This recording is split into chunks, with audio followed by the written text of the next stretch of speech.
You're listening to Bigfoot Society, and I'm Jeremiah Byron. Tonight's story isn't from a hiker or a camper. It's from a lifelong Alabama hunter who was just trying to bag a buck, but ended up staring down something much bigger. It was January 2007, and Mark Plowboy Green was deep in the swamps of Lowndes County when two deer bolted and something else stepped forward. Through the scope of his rifle, he saw broad shoulders, thick brown hair, and a face completely hidden, like it didn't want to be seen.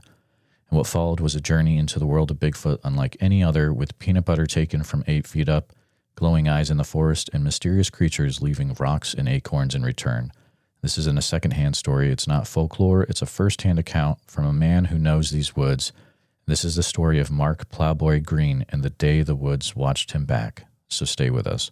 All right, Bigfoot Society, we've got the privilege of talking to Mr. Mark Plowboy Green today from the great state of Alabama. It's a pleasure to have Mark on the show.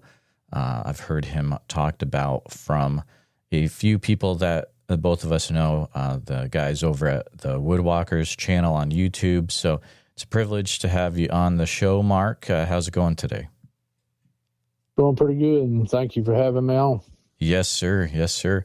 So I know a little bit about you, and I know that your interactions with Bigfoot start back in 2007, and I'd like if we could start our chat there and maybe take some time to walk us through what happened during your first encounter in Alabama in 2007. Okay. Well, 2007, January of 2007, me and two other friends decided to go down to the Lowndes County Wildlife Management Area down in Lowndes County, Alabama. That's just east of Selma, Alabama. It's located on the Alabama River. The land is real swampy, farmland and a lot of swamp land. We had our own place up here to hunt where I live at, but sometimes we would go somewhere new just to have, see new ground, something different. So we decided to go down there. The plus about the place, it has hogs on the property too. So, we're hoping, we could, either bag us a nice buck or, get us a hog. So we went off down there. It was on a Friday. Got down there before daylight and hunted on the north side of the property. The management area is divided by a road, and we hunted on the north side toward the river. Seen a good many deer that day, most of them does, and you couldn't take does right at that moment. And plus, we were right in the rut of the deer season for that part of Alabama. So we knew bucks would be moving pretty heavy. But that morning was, nice morning, kind of cloudy, sunny at times, back and forth. Wasn't very bad, cool, little breeze blowing. Like we hunted that north side to lunchtime. None of us bagged anything, so we come on out and ate lunch and went to talking about where else we wanted to hunt. And so we decided to go to the south side of the management area. And I had remember seeing a green field that the state had planted, and I could tell it was a very long green field. Just looking at it from satellites, you could tell that, this was a big green patch. So we went there, parked at a gate, and it's right close to St. Mark's Church there at the management area. We parked, got our stuff together. Of course, by then it was getting on to close to 2 o'clock, I think, between 1:30 to somewhere in that time period. I really wasn't paying that much attention to my watch that day. We started on down there. We get to the field, and we all three decided what we were going to do for safety measures is one of us would be at one end of this field, the other in the middle, and the other at the other end, and we would all sit parallel together. That way we wasn't facing each other. That way was all three facing one direction, watching the green field. Well, that day, like I said, was kind of partly sunny, partly cloudy. A little breeze blowing. the Air Force base that was pretty nearby. They were flying jets that day and different planes. So I was, kind of watching them come over and just enjoying myself. I had found me a big white oak tree, a very big white oak tree, and that's what I had, sit down against. And I was facing out into the green field where I could see anything, that would enter the green field. And behind me was a big swamp. I was sitting there listening to beavers splash the water, and and I could tell the water wasn't too far behind me, maybe 100 yards, maybe something like that. Well, about 3:30 that afternoon, two does entered into the field. They came from behind me where the swamp was, and they went to feeding out in the field. Of course, that got my hopes up that later on, a buck might be trailing them. So, I knew that was a good thing by those two does coming in there that, they might draw a buck in there. So probably for a good 30 minutes or so, the does were just feeding around. They'd raise their head, look up a little bit, and they'd go back to feeding. Everything was going good. And probably sometime a little after 4, like I said, I did not look at my watch. I just knew it was getting late afternoon. Probably around 4:15, somewhere in that neck of the woods. I heard a little commotion in the woods behind me. Of course, my thoughts went to, here comes the buck. Of course, the does look straight up and look back.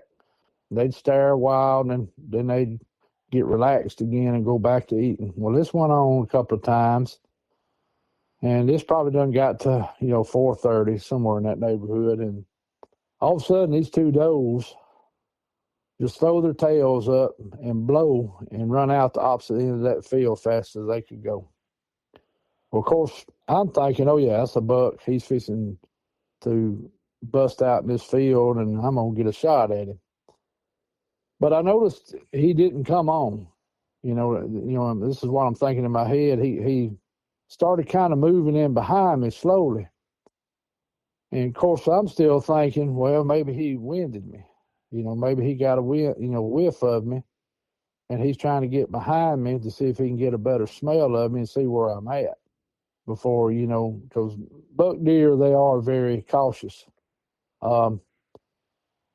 This went on probably for another 10 minutes or so, and I could hear that subtle movement in behind me, and I could tell it was getting a little closer to me.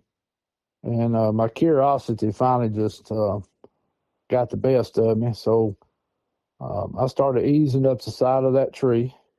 And of course, this tree was big enough to conceal me.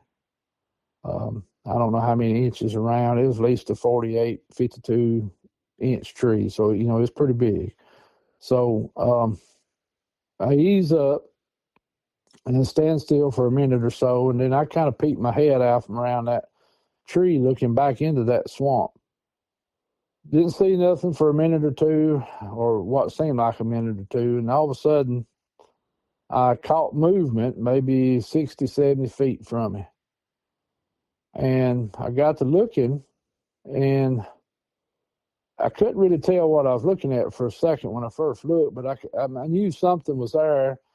And at first, I thought I was looking at another human, because when it peeped out from around the tree, it had a, human sort of shape to it, and I could see the shoulders. But what struck me odd about this was it didn't have no orange on, and of course, in my mind, I'm thinking, yeah, somebody done snuck up behind me, done messed up my hunting.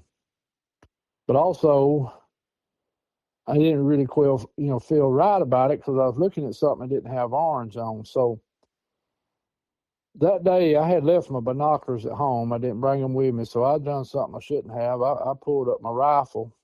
Even though that was just 60, 70 feet away, this place is very full of palmettos about waist high. It's real thick behind me. So, it was hard to judge what I was really looking at. I just knew it might, kind of look like it had a human form to it. But I did pull up my rifle, look down the scope, and, of course, that's when it really pulled it in. And that's when I could see what looked like a shoulder with hair on it, part of the chest, stomach area, part of the leg, very hairy. And that's when I ended up bringing the gun up to the scope up to the head. And that's when I pretty much realized I really wasn't looking at a human. Could not see its face. Um, it and then how I describe it is it's kind of like the younger teenagers that wear the hair where it flips over in front of their face. This is basically what it was, how it was. It had its hair kind of hanging in its face where I could not see facial features. This probably lasted maybe 10 or 15 seconds at the most. I think when I raised the rifle, probably it thought I was probably fixing to shoot it, because what it did was it went down on all fours and shot out of there back into that swamp behind me. The first thing I noticed is when it left how fast it was. This could catch a deer if it wanted to. This moved a lot faster than a deer. I mean, I've never seen anything move that fast when it left. And of course, it went on all fours, so I wasn't able to see it as good because it got down kind of even with the palmettos. Of course, it's getting on close to dark. Fear struck me, because I knew then I didn't see, wasn't a human I was looking at. So, I started getting scared, getting dark. So I decided to come on out of there. I started walking up the field, and I was looking back behind me a good bit too. Got up to about where my friend was in the middle and hollered his name out. He come on out of the woods, and I asked him if he, seen anything, heard anything. He said, no, it's just been deathly quiet in here. And I said, well, did you see anybody or anything? He said, no. I said, well, I seen something. And he didn't say much back, and we just kept on walking. We got up at the end of the field and realized our other friend had done come out and went to the truck. So we got onto the truck, and we, of course, getting ready to put our stuff up. And my other friend looked at me and said, Mark, what's wrong? And I said, what do you mean? He said, well, you white as a sheet. And I said, well, I just seen something down there in that swamp down there. And we kind of left it at that. I didn't say nothing else about it. We drove home. We didn't talk about it. I didn't bring it back up. The next day, he gives me a call, and he said, you seen a Bigfoot yesterday, didn't you? I said, how you know? I said, well, that's what I think it is. I said, well, how you know? He said, because I've done seen them before myself. And come to find out, he'd seen them on his property right here where we live at. So that's my first sighting and encounter that I know of, that where I actually physically, laid eyes on one. It was probably between the 6 and 7 foot range, kind of a brownish color, not real dark brown, but I'd say a light brown color. And what I could tell out of it, what little bit I could really tell, it wasn't real bulky, beefed up. It was more lanky looking what I was looking at. From there, of course, my curiosity flared, especially after I talked to my friend about what he'd been seeing, and right here where we live at and where we hunted at. I went on to the internet and typed in Bigfoot sightings in Alabama.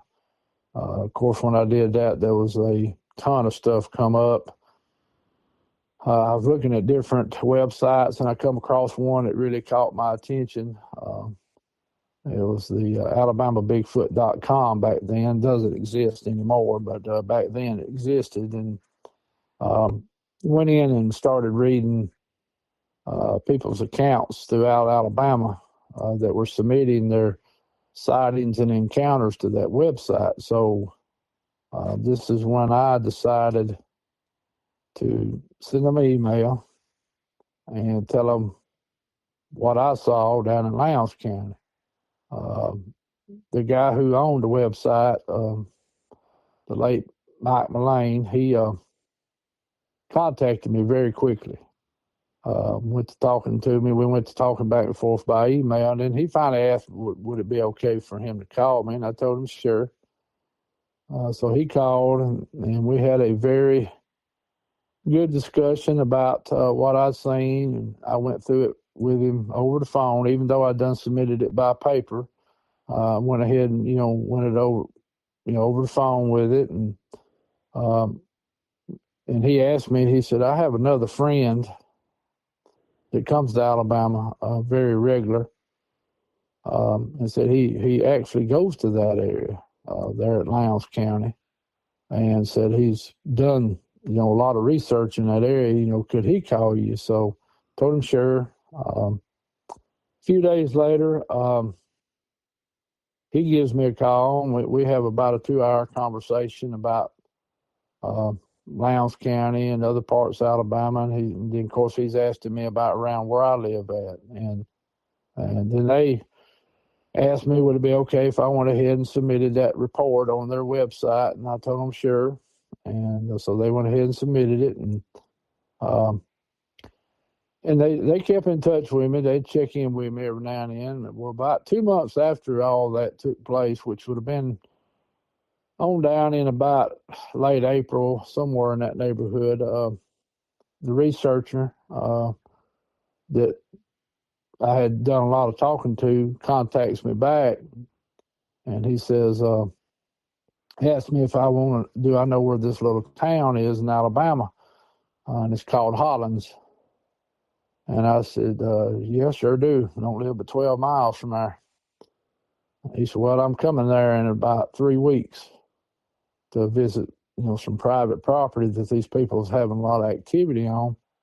And if it be where we could, is there a way you could meet me back down at Lowndes County? Because he said, I'm going to stop there for a few days and do some research and talk with some more people. And he said, I'd love to see that spot where you seen this at. And I said, yes, sir. I said, we can do that.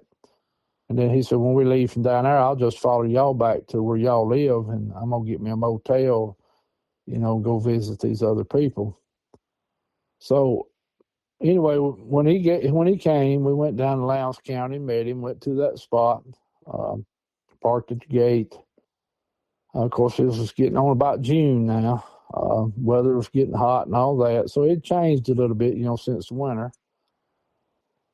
As we was getting our stuff together, he done got out and started walking around. Well, he noticed a bunch of wild plum trees over to the left of where we'd parked. And they're still there because I went there 2 weeks ago, and all the wild plums are still there. So he went over there because it was full of wild plums, and he said, I just love wild plums. I'm going to have to get me a handful before we go down there. And I said, yeah, that's fine. And he walked over, and I noticed him stop several times. And looking down at the ground, I see him sidestep, and he walked on over, and he said, y'all boys come over here for a minute. Because my other friend, the one that had witnessed some stuff before, went with me.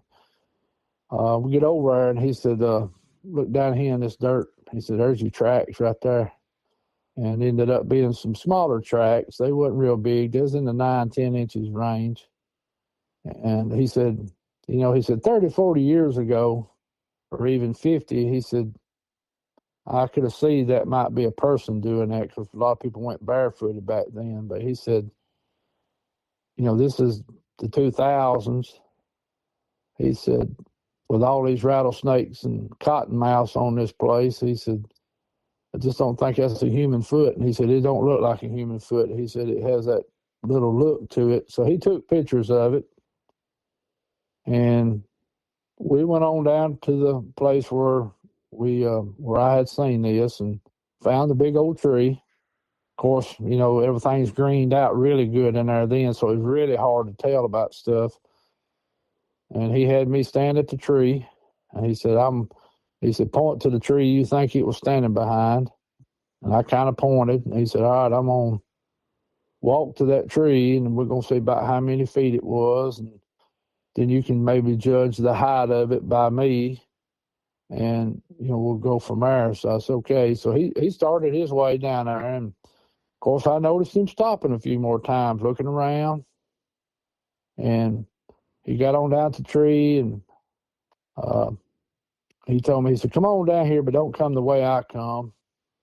And so I walked, kind of, sidestep, went around to him, and he said, yeah, he said, he was around, 60, 70 feet from me. And he said, come on back up here and we'll show you something. So we walked back about halfway, and there was a very good track, and you could tell it wasn't very old because the ground was damp in there. And he said that track's real fresh. And of course he took pictures of it. Now this one was a little bigger. It was probably more in the 12, 13 inch range, and a lot bigger. And he said they're still using this place. He said he went on back to the tree, had me judge, what the height may have been. And of course, he was not a real tall man, so he had to raise his arms up a little higher to about where I thought it was. And we figured out that was in between 6 and 7 foot. And he told me, he said, well, more likely you probably seen a juvenile. In his, opinion, that's what I was probably seeing was a juvenile. We came on out,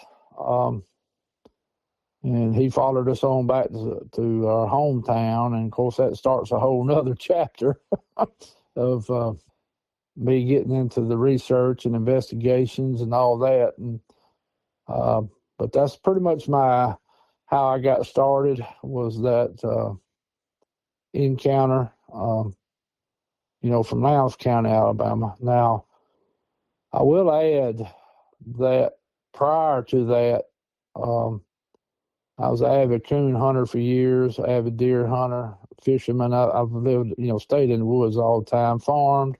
So I was out in the outdoors a lot. Now, I have heard a lot of strange things, but never contributed it to them till that point, maybe, when I started listening to people's audios and what they were catching, and started realizing after a while that I had probably experienced a lot more of this than I had realized. I'd heard the whoops before, just kind of wrote that off as some kind of bird. The tree knocks, the yelling before, always just contributed to that. Somebody else in the woods carrying on. The smells. My coon dogs wouldn't hunt in some areas. We'd go drop them out, on a good branch that I knew had coon activity, and dogs would just refuse to hunt there. Just go down the road half a mile, then they'd go hunting. And so stuff started coming back to me that could have been contributed to these, boogers, as we call them here in the South. But that's kind of how it progressed into what it is today, with me going to people's properties when they call me, taking their reports, interviewing them on YouTube, on our channel, and then, of course, interacting with other Bigfoot researchers and people that's, interested in this topic. What a crazy start to getting into the Bigfoot field by having that sighting, Mark. That is just wild. You're peeking around the tree. It's peeking around the tree. Very, very cool. You had mentioned that you'd been able to see it through the scope. Its hair was down in front of its face. Was it completely covering its face, or were you able to notice details about the face through the hair at all? No, I couldn't really see any details. The hair was real bushy-like, and it was just hanging over his face pretty much completely. And I've heard a few other people that's had these encounters say the same thing, that it's like it was trying to cover its face where you couldn't see it. Maybe where you wouldn't be making eye-to-eye contact or something. I don't know, but no, I was not able to tell any details about the face. It didn't have that comb-looking shape. It had a round head, kind of like we do. Of course, with that much hair, it's really hard to tell, but that's what it looked like. And the hair on it was like on the shoulders and arms areas were probably, probably in the 2 to 3 inch long range. Looked very thick too. It didn't look thin. I could not see no skin. All I could see was hair. Do you guys, so in Tennessee, I know there's people that talk all the time about like, oh, there's feral people out in the woods. Is that also something that occurs down in Alabama, or is it a thing where like if you see something like this, you can 100% be assured that you're looking at a Bigfoot? I haven't heard of too much feral people in Alabama. The few instances is really where it's not really feral people. It's more like people that may went homeless and they pitch them a tent up in the national forest or something like that. But, as far as real feral people, I have not heard that here in my area. Of course, I'm at the end of the Appalachians. I'm at what they call the foothills, pretty much where it ends at in Alabama, and then starts getting into the general rolling hills, then into the Gulf Plain. I haven't really heard that. So, yeah, most of the time, most reports I've took from people, they were pretty sure they were looking at, a Bigfoot, a booger, what they were looking at. The friends that were with you that day when you had that sighting, did they also get heavily in the subject as you did, or not so much? One friend didn't. The one that's sitting in the middle of the field, he's still a good friend now. He like he told me, he said, I know you saw something, but he said, I just don't think that was it. But now my other friend actually is the one that became my research partner. Me and him was the one that both met, what his name was, Tal Banco. A lot of people, that's what they knew him as in the Bigfoot world. His real name was Billy White. He's been passed away a couple of years, but he ended up wanting to become a research partner. We started researching our hunting lease because when Mr. Banco was here, after he visited the private property at Hollins, he wanted to go up on our hunting club because we told him we'd heard some strange things up there, which we had. We'd smelt some stuff. And, of course, I was already thinking, yeah, we may have them up there after, I've done seen what I've seen in Lowndes County. We went up there one night after he done got through down on that private property. He always carried an elk call with him, which would be the male bugle of the elk. And he said, anywhere I go, if there's boogers or Bigfoot on this property, he said, typically they will answer it real quick. And we got up on a big hill, kind of middle of the club. At the time, the club was about 8,000 acres. We got up on one of the tallest hills in the club, and he blew that elk call. And, it was 3 of them back to back to back. Howls came back to us, and we sat there for a minute, all 3 of us silent. And then he turned around. He said, yeah, y'all got them here too, boys. And that's which he kind of tickled me the way he said it, because he had that old Southern way of talking. And he's, just real carefree. Hey, y'all got them too. It wasn't nothing exciting about it to him. He just said, you got them. So that's when me and my friend Keith really went to staying up on the club a lot, going up there at night, doing calls, some that Mr. Banco had told us to do, and then, of course, hearing other people's calls, on websites and stuff, and we started trying different things. We started getting responses. Then we went into feeding them. We started off with peanut butter and went to crackers. Even when I went to leaving meat, we learned real quick. Probably the meat we were leaving was coming out of freezers, and they probably didn't like that smell. So we went back to peanut butter and crackers. cookies, that type stuff. They would take it all, and then in return, they would leave us stuff. A lot of times it'd be pretty rocks, flowers, handful of, like acorns or hickory nuts or different things like that, that they would leave right there at the base of the tree where we were leaving stuff. So we pretty much, eliminated any other animal being able to do that.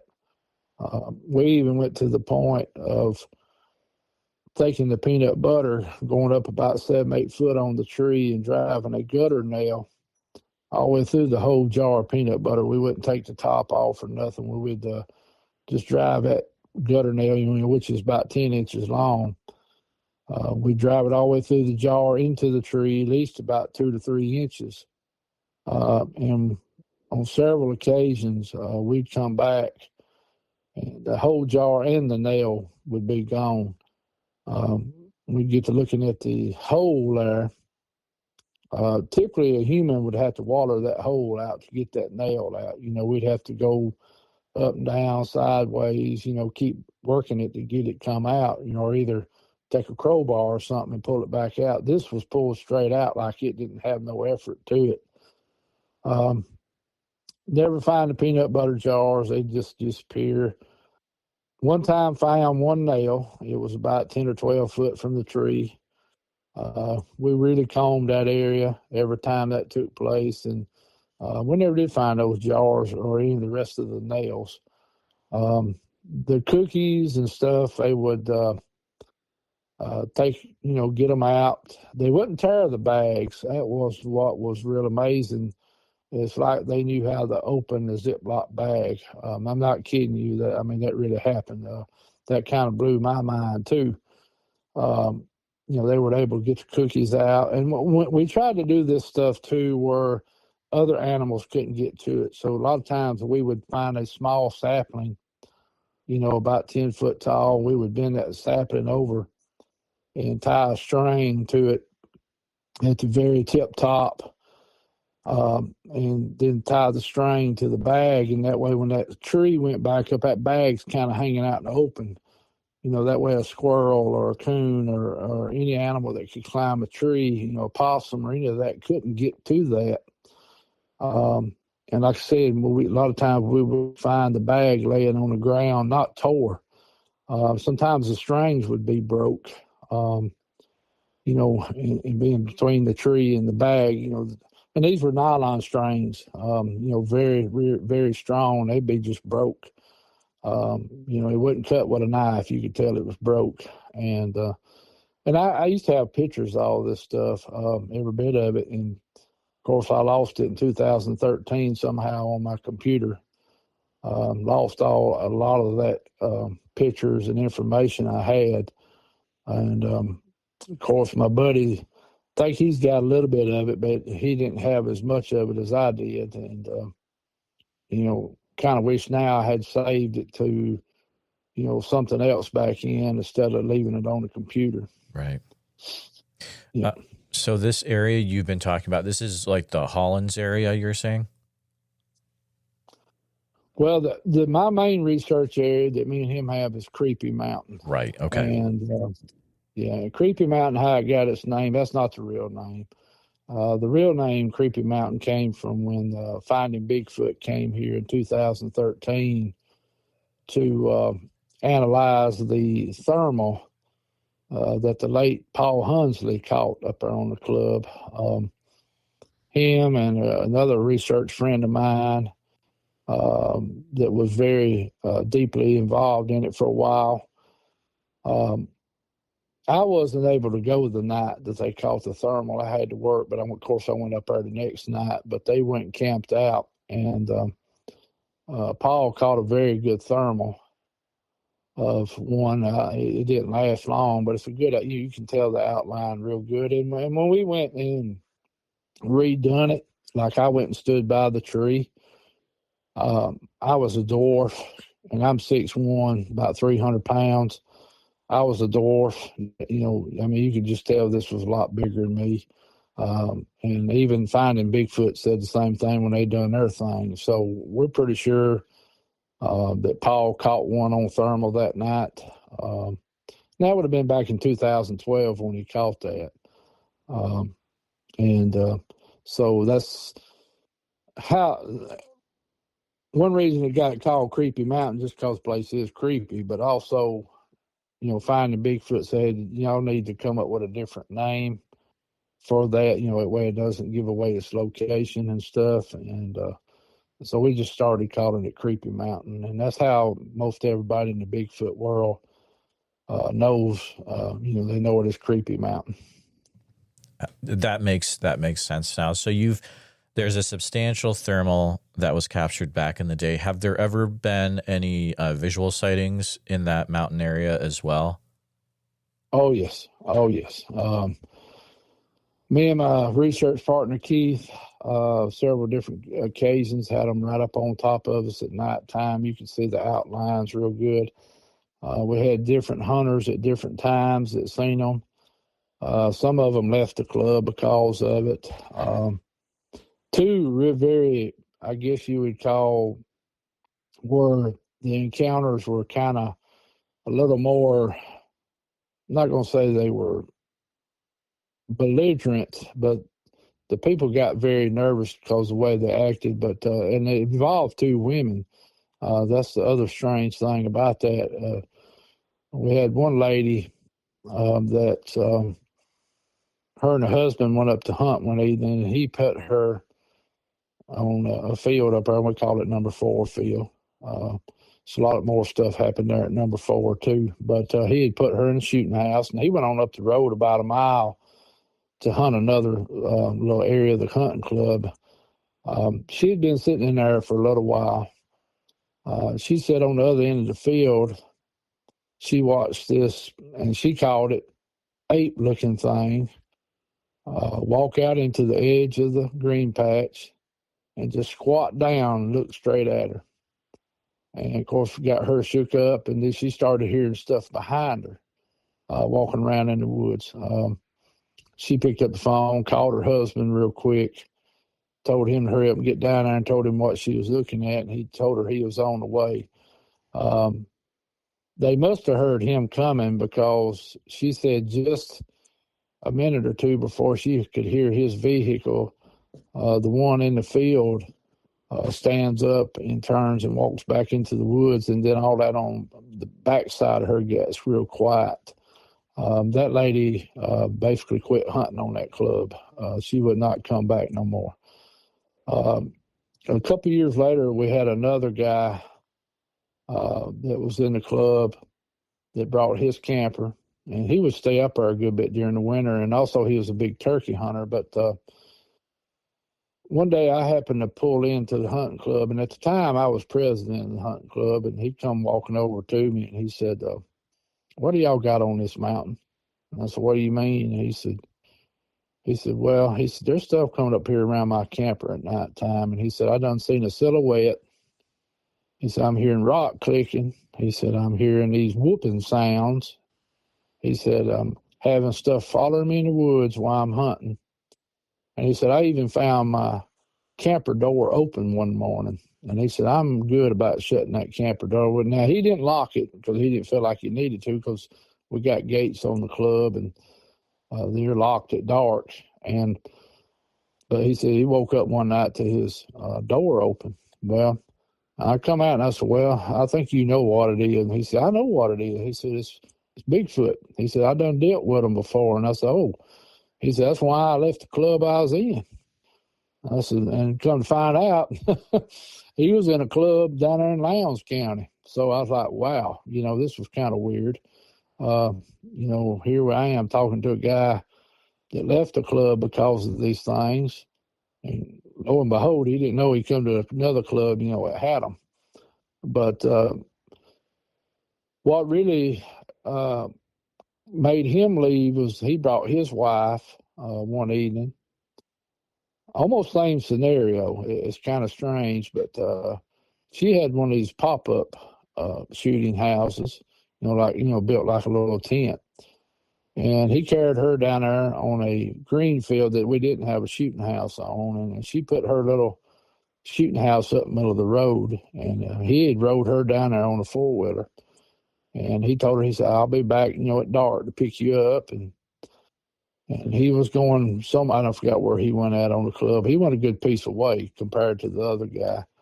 Well, she hadn't been sitting in the shooting house, she said, maybe 15 minutes. And she starts hearing these footsteps coming down the hill behind her in the road. Well, she thought it may have been another hunter. So she hollers out, hey, I'm in here. Well, nobody says nothing. Well, it gets real quiet for a minute, and all of a sudden she notices her shooting house is pushing in right there by her. She could tell something is pushing right there. And, of course, she hollers out, hey, I will shoot you. Well, about that time, she hears this run off, and she can tell it jumps into the woods because then she can hear the brush and stuff crashing. Well, she comes out of the shooting house. I mean, she's done got terrified, and she's looking around, done got her rifle up, and, she's thinking somebody's fooling with her. Well, I guess her husband had not told her what was going on. I'm assuming this is what took place because I never did really finish. I didn't get to really talk to him like I needed to. But she calls him on the phone and tells him what's going on. He says, I'm on the way. He said, start walking up the road. He said, just leave the shooting house. We'll get it later. He said, just start walking up the road. And he said, that way you're getting closer back to the main road. And she starts walking. Well, she starts hearing this walking parallel with her. But it's right out of sight where she can't see it. And it's tearing limbs off. I mean, she said it's deliberately making a lot of racket. Well, she's terrified to death.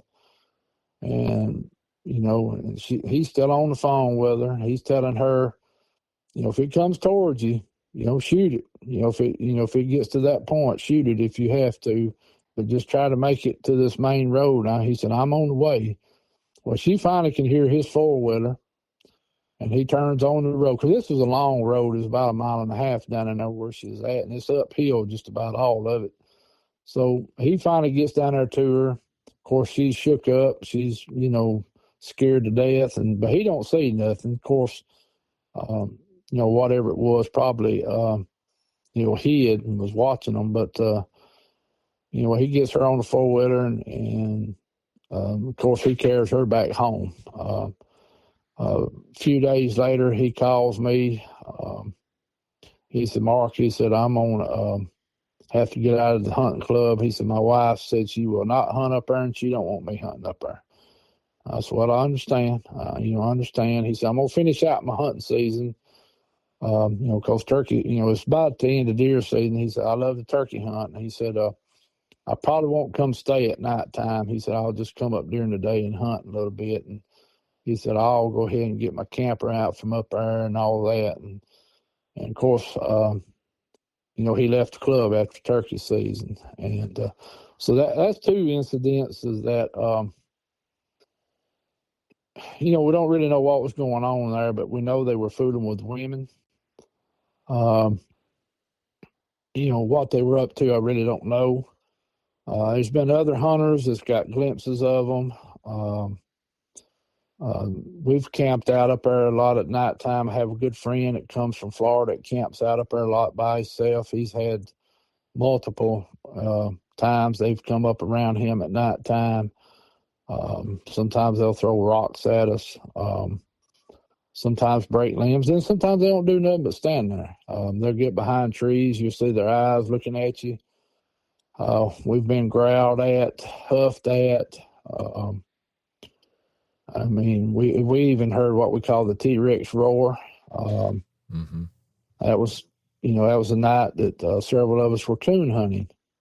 We really wasn't Bigfoot researching that. That was actually, but we got where we used coon hunting as part of our research because we got to noticing a lot of times they would come up around us when we were coon hunting.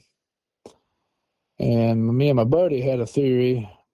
They wasn't there to bother us or the dogs. They were after the coons. And on several occasions, we can't prove that's what happened because we didn't see it. But after we left the coon in the tree, because me and him, did not harvest every coon we come across. You know, we were more into it for the dogs, you know, just to hear the dogs tree and, you know, have a good time hunting. Several times, though, we have leashed our dogs and be halfway back to the truck and you start hearing that coon squalling like something got a hold of it. So me and him thinking we were ringing the dinner bell when we would come hunt, you know. And, of course, a lot of other people have said the same thing with deer hunting and other type hunting, that sometimes that rifle shot's like a dinner bell. You know, of course, we know that does that with grizzlies and some other animals. Well, this being, too, might be the same way. You know, he's learned to let man do some of the hunting for him. So that's just some of the stuff that's went on up there over the years. I mean, there's tons of it. A lot of other people has experienced stuff. Other Bigfoot researchers have been there. We've had several outings when we could have one there. We can't have them no more. All I can do is little small camp outs now. And people who live around the area, on the outskirts of the hunting club, there's a lot of farmland, private land with timber, and there's been multiple reports of people seeing them, having stuff happen around their property. And of course, I live 2 miles from it too, and they show up here at my place sometimes. I found their footprints, slapped the house. I've got a glimpse of them. Some of my neighbors here in my community have seen them. One lady got a very good look at one night, and scared her half to death. And she was out smoking about 10 o'clock at night, and she noticed something come out of the wood line on all fours, and she thought it was a big old dog. She said, the biggest dog I ever seen in my life. And there was a street light out there, so it kind of went through the edge of the light of the street light, and it was heading toward her neighbor's home. And her neighbor had several dogs over there and all that, and she figured that's where it was going. Well, she stood up and started calling to us, hey, Poochie, hey, Poochie. Well, when she did, the thing stood up on 2 legs and turned around and looked at her. And the lady kept emphasizing to me the face. And she just told me, she said, the face was white. She said, I ain't never seen nothing like that. She said, it was almost like a skeleton looking at me. But she said, the body was full of hair, and she said it was in the 7-8 foot range. And when it looked at her, it turned right around and didn't run, just walked right about across the road and went back in the woods. Of course, she went in the house. When I went and interviewed her about it, really went to deep talking to her, I come to find out she'd been smelling smells. She'd been having stuff hit her trailer at nighttime, and she was putting it off as her neighbors back up behind her, she said, that were, drug users. And she thought they were coming down there and hitting on her trailer at night, getting into her tool shed, tearing stuff up and all that. And I said, man, not being them people up there. And then to come to find out, the neighbor the next door that had the dogs ended up talking to her too. And come to find out, she was leaving a big tote of dog food on her front porch to feed her 2 dogs. Now, she had a fenced-in yard. Her 2 dogs were outside dogs. And I said, your dogs get tore up at nighttime, or do they go to carrying on? She said, no, my dogs stay scared all the time. She said, they get up under, she had built a way they could get up under the front porch or something. And she said, they get up under there at nighttime, they don't come out. And I said, well, have you noticed anything weird? She said, well, we go through a lot of dog food. And she said, I said, what do you mean you go through a lot of dog food? She said, well, that tote sometimes will be about empty, like somebody's coming up here getting it. And, of course, I'm going like, well, I know probably what's getting it. But so, and I think, that booger had done scared them dogs to the point where they wasn't going to say nothing. And, he was easing up on that porch. And come to find out later, her son-in-law happened to be over there one night and walked out on the porch. And he got a glimpse of him standing in the wood line on the other side of the road. Because that street light kind of lights that area up. And he was kind of standing in the edge of that light in the wood line, and he seen him. And so from then on, that lady, I told her, I said, you need to keep your dog food in the house. I said, he's done found a very easy way to come get, something easy to eat. And, of course, my opinion, he done buffaloed them dogs, too, and they was keeping their mouth shut when he was coming around. But I haven't heard nothing from those people now in about a year. They about a half a mile from me. Maybe a little further than that. I hadn't heard a word from them, so I don't know if they have quit footing around over there, around their houses or what. I do need to go check in with them and just see what's going on over there. But another neighbor over there had chickens start going missing. We went over to her property. She lived right above these two people. They had a garden spot. And, of course, we have chickens here at our home and farm animals and stuff. And she wanted me to come over and tell her what maybe got her chickens. She was thinking a coon or a possum or something. So when we got over there, her husband had built a very nice chicken coop. I mean, very nice. He was a carpenter by trade. So, I mean, this was an elegant chicken house. And on the back side, there was a big, pretty round hole, and I got to looking at that hole, and I mean, this hole was big as a basketball. And I told him, I said, I know a coon can do stuff like that, but I said, why did it do it up so high for? And it's just, very, very smooth. And then right there at the ground was patted down, like real hard, like something stood there a while. And I started walking around where my wife happened to be standing out there where their little garden spot is, and it's kind of a softer ground. And she said, hey, come over here. I think here's a track. And of course, I walk over there, and there is a track in their garden, about 10 inches long. I mean, you can see the 5 toes, and you can make it out very well what it was. The only one track is right there in the edge of the garden, like whatever was walking right there, step 1 foot right in the edge, which was its left foot, and that was in the direction heading right to that chicken coop. I think, my opinion, can't prove it because, we didn't see it happen, but I think,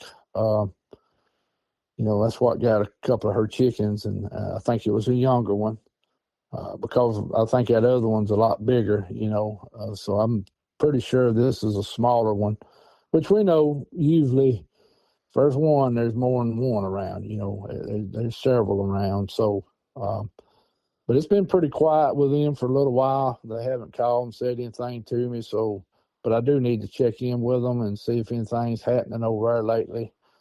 And that's just some of the stuff. I mean, we could go 8 hours, 10 hours easy on it. Right. It's incredibly evident that, you are in the thick of it down there for sure. This is a pre-recorded show, so I can cut anything out that I need to. Okay. So just keep that in mind. If there's something where I ask something and you're like, oh, that kind of gives away something, I can take it out. So that being said, okay. There's a place that comes up a few times where it just sounds like it is very, very intense. And I believe it is called Hollins Hunting Camp. Yes. Yeah. That's the community of Hollins. Yeah. Is that any place that you've investigated yourself or had things happen in that area? It just sounds like it is very, very intense in that area. It is. Yes, I've went down there on several outings. I've went down there, sit at night with several other people. we've walked some of the woods down there. There's sightings there. There's been a lot of audio caught there over the last several years. How I got turned on to the place was going back to Mr. Banco. When he went and researched the private property, the same creek that comes by Hollins Hunters Camp went right by those people's private property. So he walked up that creek. Yeah. He walked up that creek into the management area. And he started finding footprints, tree bows, all kind of stuff. And he actually come on into the management area looking around. He even drove up in the Hollins Hunters Camp, went to some other places. And he told me, he said, those boogers are using that creek up and down. He said, I don't know if they're staying in the management area, then coming down here at night to aggravate these people, or vice versa. He said, I really don't know. He said, they may just travel back and forth in here. And so I started paying attention to it. Another researcher was too. Of course, I want to give him credit too. It just wasn't me. It was another guy in that area too, which we both knew each other and went together sometimes. But we started having some outings down there, just some small camp outs. And we'd hear vocals at night, have stuff happen. Of course, there's, there was a person found there. I'm going to put it this way. Of course, some people say he was killed by something there, and then some people say he had a heart attack there. So, but let me back up and say what I've seen, and so it's hard for me to say really what happened. But back in the early '80s, there was a hunter that was found about 10 or 12 feet from his tree stand. Now, according to what the other researcher said and what I seen as a coroner's report, if I was looking at a real coroner's report, I'm always going to say that because I just don't know if it was or not. I'm giving the benefit of doubt it was, but I've tried to go research it real deep, and I'm not coming up with nothing. But I'm going to say this. He had a little more clout to get it. Let's put it that way, because he was in law enforcement. So when I held what looked like official coroner's report of Clay County, Alabama, it said this guy was killed by an unknown animal. That's what it stated on it. He had one arm ripped off, heavy bruising all over his body. His body was twisted like you would take a rag and twist it. And one of his legs was broke backwards, if you know what I'm saying, something like it pulled his leg backwards and broke it. Now, that's looking at, what I thought was an official coroner's report. I can't say if it was or not. I'm just giving the benefit of the doubt it was. And how this researcher found this out was he got in pretty good with some of the game wardens in that area and really got to be talkative with them. I knew some of them, but I didn't talk with them as much as he did. Now, some of the locals down there will tell you that, yeah, there was a hunter found up there, but that he had a heart attack. And, of course, when I asked, I said, well, who told you he had a heart attack? And they said, well, the game wardens did. So right now, we know boogers are there. There's no doubt people have seen them. We've got audio there. Tracks have been found there, plus crazy other stuff, flashes of light at night, vibrations, thumping noises. It's just a strange place, full of quartz. It's a lot of people go right in there and have stuff happen. I mean, I think it's paranormal there too. I might as well just say it's paranormal and boogers there too. Several people's got some photographs from there. I don't know if they'd be willing to show them or not, but one of them was showed on Woodwalkers here a while back. So on one of their Sunday afternoon shows. So there's evidence from there. There's stuff pointing there But the hunter part is up in the air a little bit, But now, let me say this too. There's been multiple tents found there abandoned with everything still there. We had an outing there 2.5 years ago, I think it was, in the spring. We all got there on a Friday. We noticed a tent that was way off down by itself in a little part of the campground. We could tell everything was still there. You could see the cooler. You could see stuff hanging up in the tree. You could see their fire pit, chairs, the whole 9 yards. We could see it down there. And, they didn't think nothing about it. Thought they was going to town to get something. We don't know, really what went on. But come dark, them people hadn't come back. Come at nighttime, nobody never showed up. Well, the next day we get up, nobody's still back at that tent. And, of course, curiosity starts getting to us, and one guy walks down there and he just kind of walks around and he notices that the zipper in the tent's ripped out. So he comes back up there and, tells us, hey, the zipper's been ripped out of that tent. And he said, there's clothes and all kind of stuff inside that tent. He didn't go in it. He just kind of peeked. And he said, there are chairs and coolers. And he said, the whole 9 yards, the camping stove, everything's down there. So some of us walked back down there, and one of the guys with us was in law enforcement. And we get down there, and of course, we're all scared to kind of look in there because I'm scared we might look in there and be a body laying there or something. So, but he finally decides to go in the tent. He said, I'll go in the tent, make sure, there's not somebody deceased and all that. So he enters the tent, and of course, he says, nobody's in here.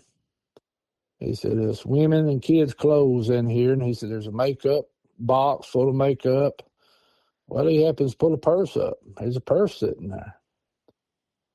And he opens the purse, and the woman's identification, everything is in there. And he comes out and he said, we got to, let the game wardens know. He said, here's all her belongings are still here. We opened up the cooler.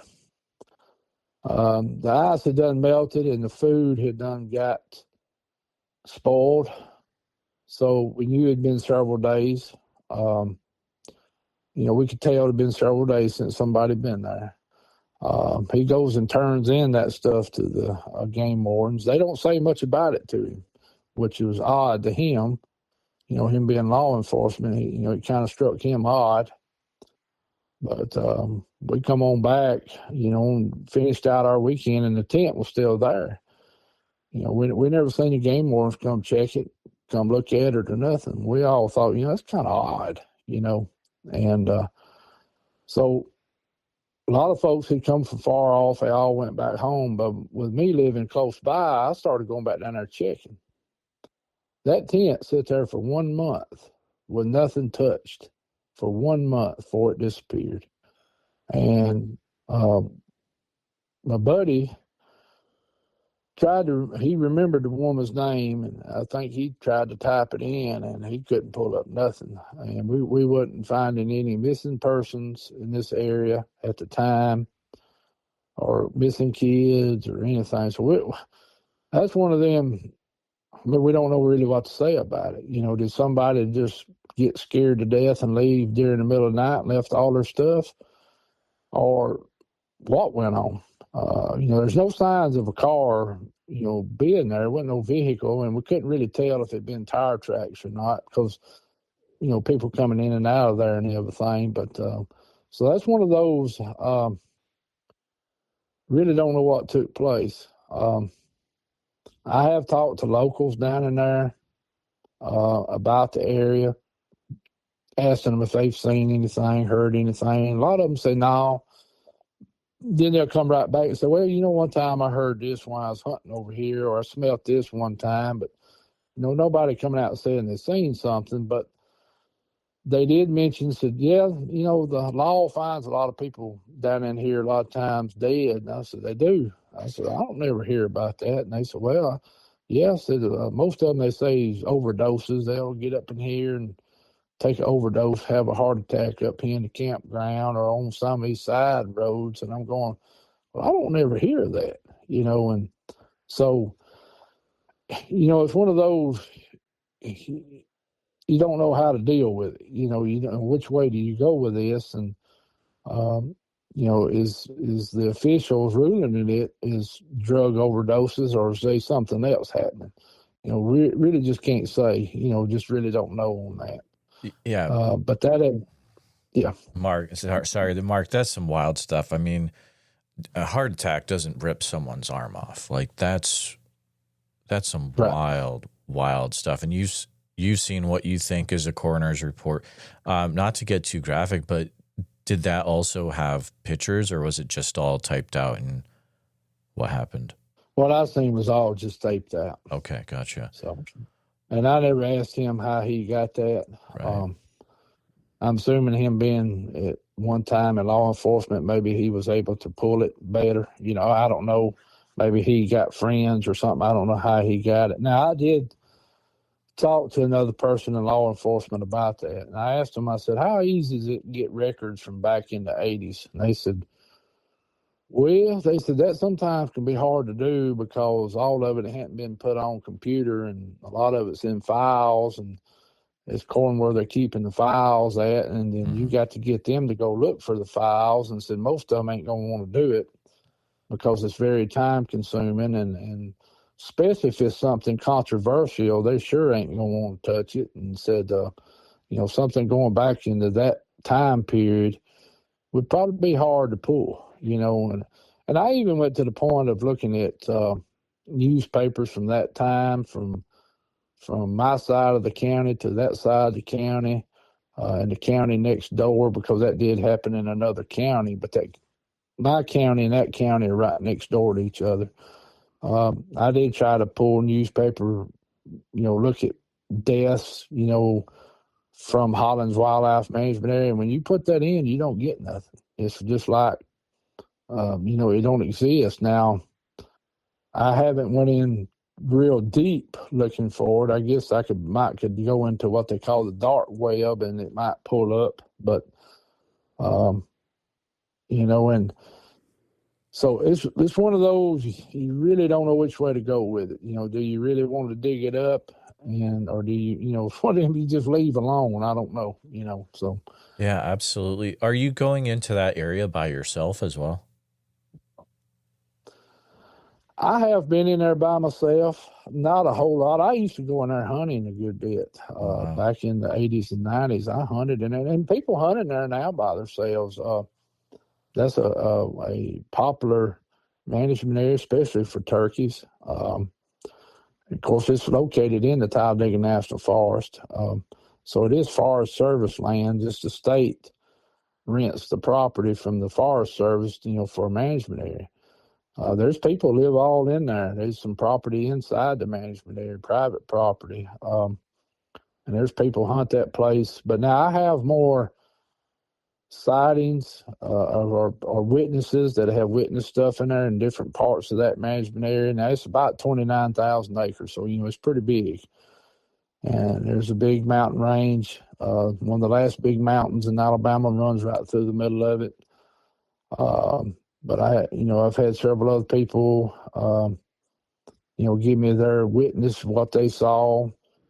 Some of it wasn't there at the Hollins Hunters Camp. Some of it's in other places in the management area. And there's some watershed lakes that the government built that supplies water to the town I live in. People have seen them around it. So there's multiple, sightings, people hearing audio. Sorry about that rooster in the background. No, that's great. That's great. Yeah. But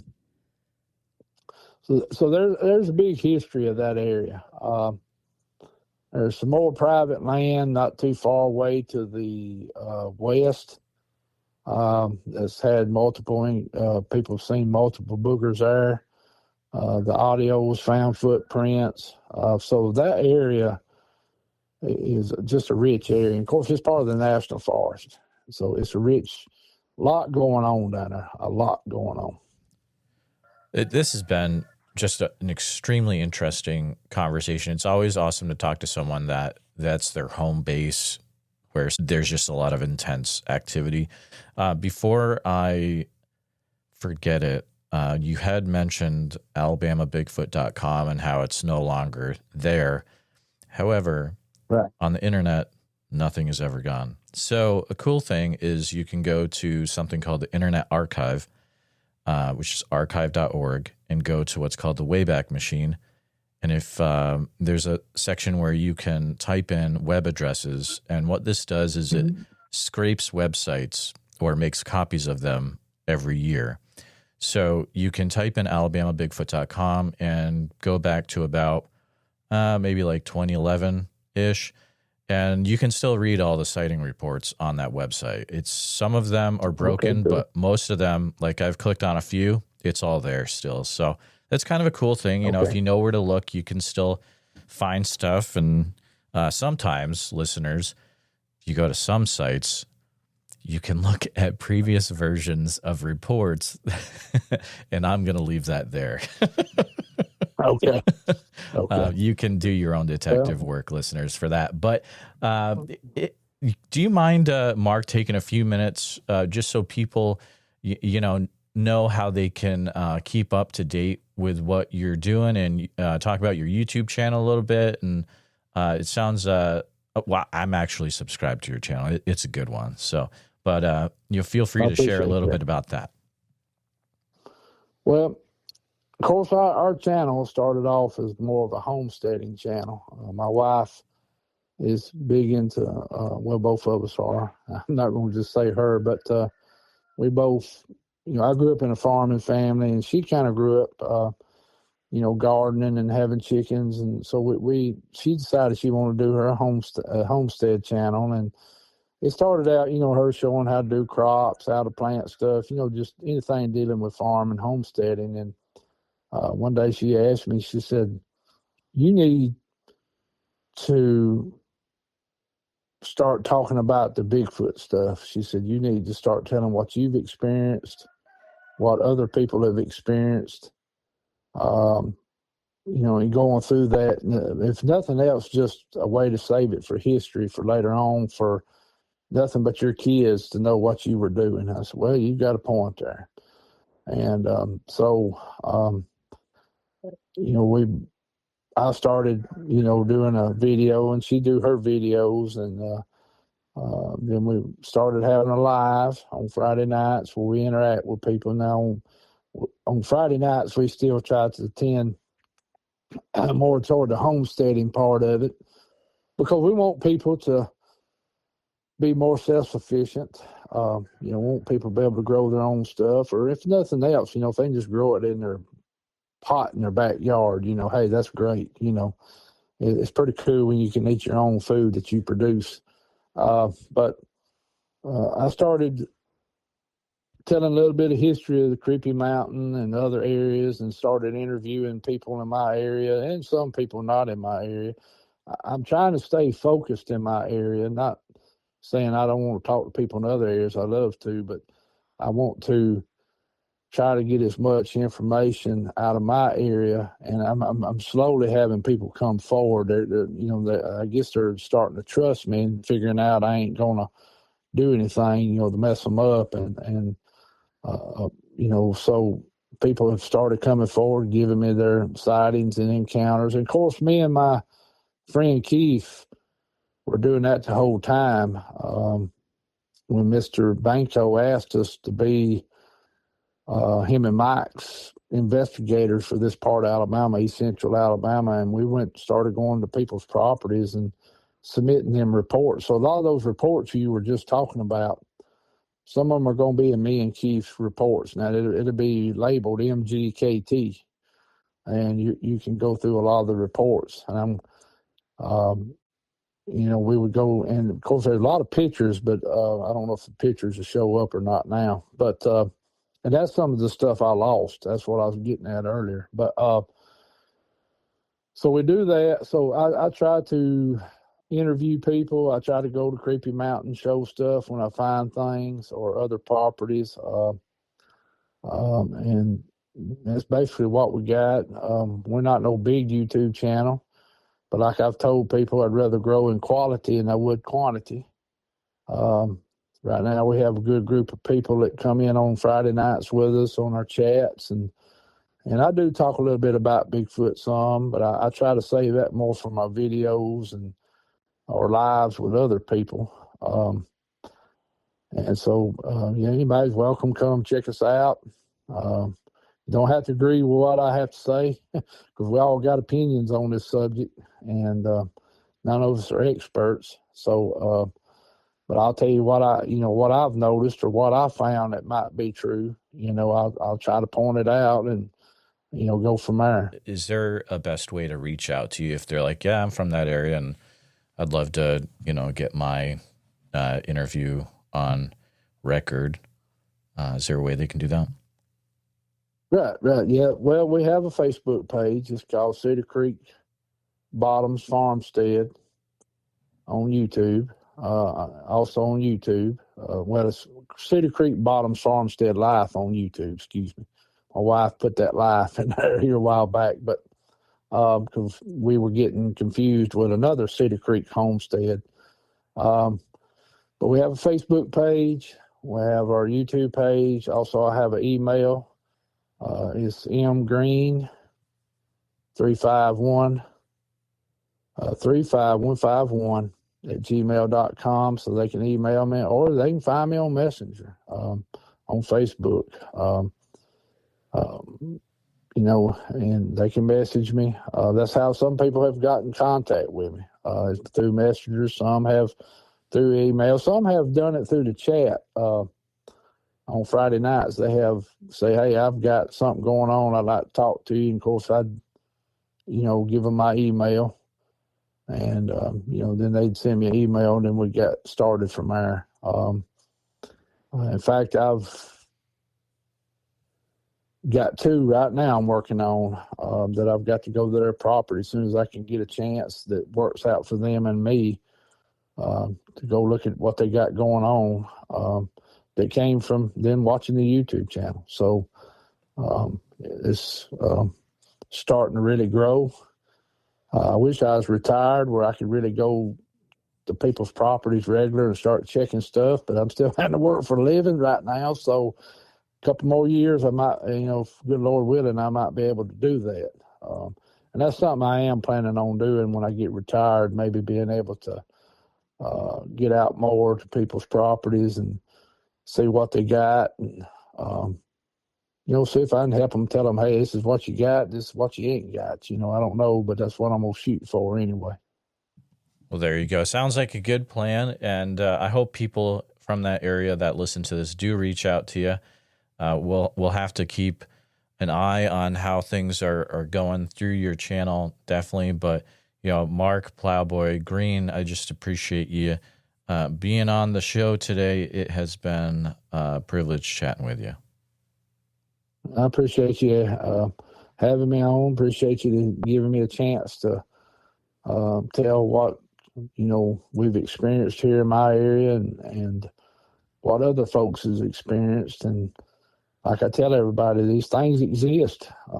There's no way around it. They exist. There's too many people, and I've laid my eyes on them several times and had interactions with them. I know they exist. And what they are, I can't tell you. I mean, of course, I have my opinion what they are, but, I'm like everybody else. I really don't know what we're dealing with, but I do know they exist. There's no doubt about that, Just wanted to take a minute to say thank you truly for listening to this episode of the Bigfoot Society podcast. Mark's story is one of those encounters that leaves you thinking, not just because of what peeked out from behind the tree, but because of what it set in motion. Huge thanks to Mark Plowboy Green for sharing years of personal encounters from the swamps of Lowndes County to the eerie edges of Creepy Mountain. And if you enjoyed this conversation, please subscribe to us on YouTube and hit that bell icon so you don't miss future episodes, and share this one with a friend who's into Bigfoot, Southern folklore, or mysteries in the woods. And if you're on Apple or Spotify, please make sure to follow us there. If you could leave a review, it helps others find these accounts. Now, if you or someone you know has had a Bigfoot encounter, especially in Alabama, near places like Hollins, Selma, or Talladega National Forest, I'd love to hear from you, so please email me at bigfootsociety@gmail.com. And don't forget, Sasquatch Summerfest is coming up July 11th through the 12th in Oak Ridge, Oregon. Bigfoot Society listeners can grab a 2-day pass for the price of a 1-day admission with code BFS at checkout. So get your tickets now at www.sasquatchsummerfest.com. Thanks again for being part of the Bigfoot Society. Until next time, keep your eyes open, trust your gut, and never stop wondering what else might be out there. And see you in the woods.